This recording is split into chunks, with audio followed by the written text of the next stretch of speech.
everyone, and welcome back to the Dobie Foster Friends podcast that we like to call the Doberman Dialogues. I'm Brittany, and I'm here with Liam. Hi everyone, I'm Liam, and thanks for hanging out with us. We'll unpack the history, heart, and heroics of one of the world's most brilliant breeds, the Doberman Pinscher. Before we dive into today's story, let's do a quick refresher from our last podcast. In our first episode, we uncovered the roots of the breed, discussing how the Doberman Pinscher was created by a German dog catcher and tax collector named Karl Louis Doberman in the late 1800s. He needed a loyal, protective, and intelligent companion to help him while he worked in some, let's just say, not so friendly neighborhoods. That's for sure. Louis needed backup. And he got it by breeding several different dogs like the Rottweiler, the German Pinscher, the Weimaraner, and even a little bit of Greyhound. Exactly. The result was the sleek, strong, fearless, and smart Doberman Pinscher. Over time, the breed became known not just as a fantastic bodyguard, but also as a great working dog, excelling in police and military roles. Which brings us to today's topic. We'll jump forward in time a bit to the incredible role Dobermans played in the jungles of the Pacific in the mid-1940s. That's right, the battlefields of World War II. These dogs weren't just mascots or sidekicks. They were genuine soldiers and heroes in the conflicts of World War II.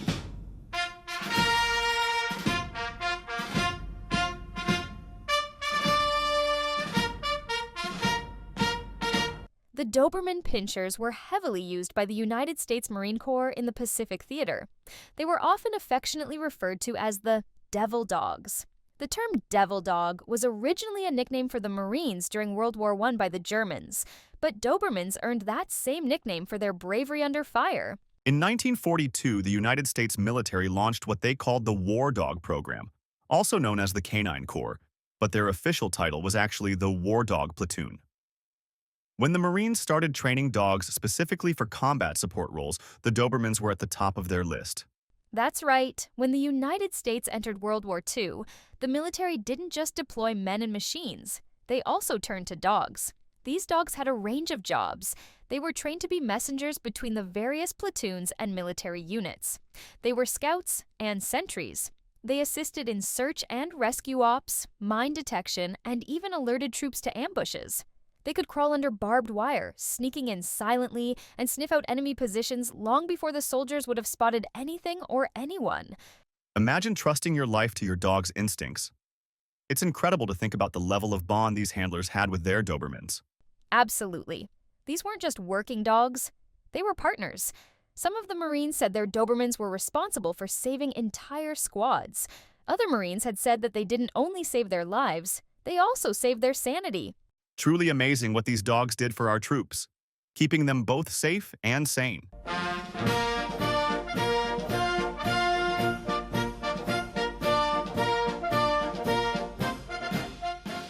Most of the Dobermans deployed during the war were sent to the Pacific Theater, where the U.S. was engaged in brutal battles against Japanese forces on islands like Guadalcanal, Bougainville, Saipan, and Guam. One of the most famous examples of Dobermans in action is during the Battle of Guam in 1944. 25 Dobermans served with the Marines during the invasion.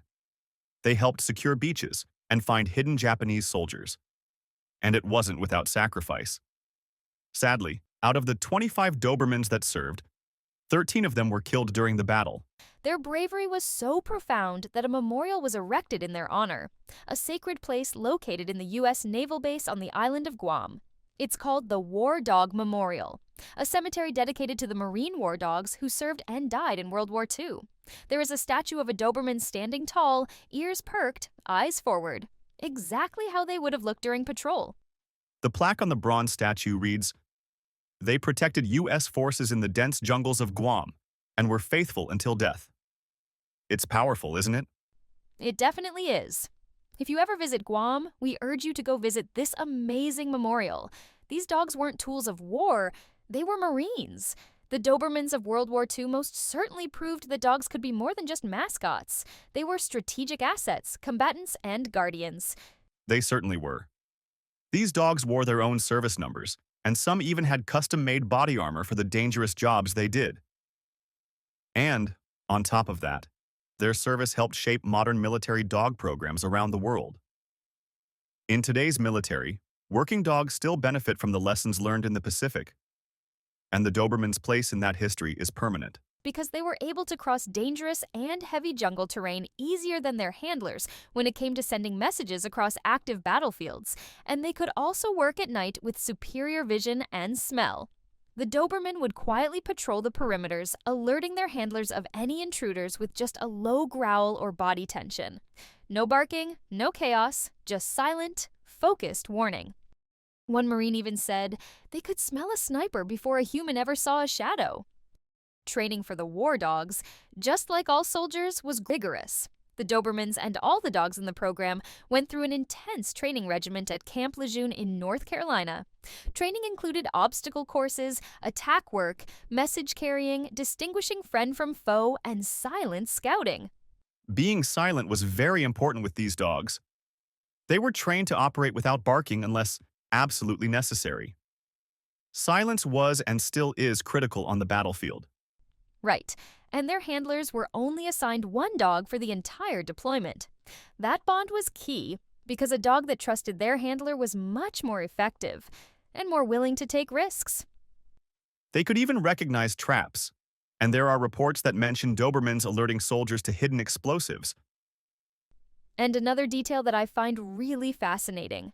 Some Dobermans were trained to guard sleeping soldiers. Imagine lying down to sleep after a grueling day in the jungle, and your Doberman curls up beside you keeping watch. That's loyalty on a whole other level. Next, let's talk about the heroism of these amazing dogs. The devil dogs were certainly heroes in their own right, and they did some amazing things during battle for our country. These dogs weren't pets. They weren't weapons or tools. They were hardworking soldiers, working side by side with their two-legged counterparts. These brave dogs built bonds with their handlers, deep emotional connections forged in life-or-death situations. There were a few famous Dobermans from the war that kept our men and women safe. First, there was Kurt. Kurt was the first canine casualty during the Battle of Guam in 1944. He alerted his unit of approaching Japanese troops preparing for an attack. He was mortally wounded in the process, but because of his warning, he saved a lot of Marines' lives. They were able to take cover and survive the attack. Kurt was later buried with full military honors. And then there was Andy. Andy served on more than 21 combat patrols and saved the lives of countless soldiers. He was credited with detecting enemy snipers, and just like Kurt, he thwarted enemy attacks and ambushes. He was injured, but luckily he survived the war and was later honored as one of the bravest devil dogs. Another hero was Skipper, the Dobie that had to carry vital communications between military units while taking heavy fire when crossing enemy territory. He never flinched, never got distracted, just did his job to help save countless lives. Chips was another brave dog that helped save lives. Chips was actually a German Shepherd, Collie, and Husky mix. Not a Doberman, but he fought bravely, and he was awarded a Silver Star and Purple Heart. There were plenty of other breeds in the war dog program, but the Dobermans remained the Marines' breed of choice because of their agility and their extreme trainability. And of course, their loyalty. You hear that again and again in all the wartime accounts. The Dobermans' loyalty to their handler was unshakable, even in the worst conditions imaginable. After the war, many of the surviving Dobermans were adopted by their handlers or their handlers' families. Some transitioned to civilian life, while others continued working in police departments or with search and rescue teams. And their reputation was firmly cemented. To this day, the Doberman Pinscher is associated with courage, loyalty, and intelligence, in large part because of their wartime service. It's important to remember, these dogs were not just pets or pretty show dogs or mascots. They were true warriors who helped shape history and save so many lives. Absolutely. Their sacrifices and their heroism deserve to be honored just like all our soldiers that fought so hard to guarantee our freedoms. These devil dogs' military service helped shape modern military dog programs around the world. In today's military, working dogs still benefit from the lessons learned in the Pacific. Even though the military has shifted more toward breeds like German Shepherds and Belgian Malinois after World War II, the Doberman remains a symbol of sharp intelligence, loyalty, and valor under fire. For their unwavering courage and loyal service on the battlefield, the Doberman's role in the military earned them a permanent place in history, an honor that will forever stand as a testament to their bravery. We hope you enjoyed this podcast and maybe even learned something new about our favorite breed, the Doberman Pinscher. Please make sure to like, comment, and subscribe to our YouTube channel, and share it with the dog lovers in your life too. In our next podcast, we'll dive into another fascinating topic: how Dobermans transitioned into the world of police work after the World War. Until then, stay sharp, stay loyal, and never underestimate the heart of a Doberman. We'll see you next time. Thanks, Liam. And again, thank you all for tuning in. Please take a moment to visit the URLs listed below. And, like Liam said, don't forget to like the video and subscribe to our channel to keep up on the progress of our fostered pups and dogs. On behalf of Dobie Foster Friends, A&M Web Designs, and our friends at Desert Harbor Doberman Rescue of Arizona, thank you for tuning in, and we can't wait to see you next time.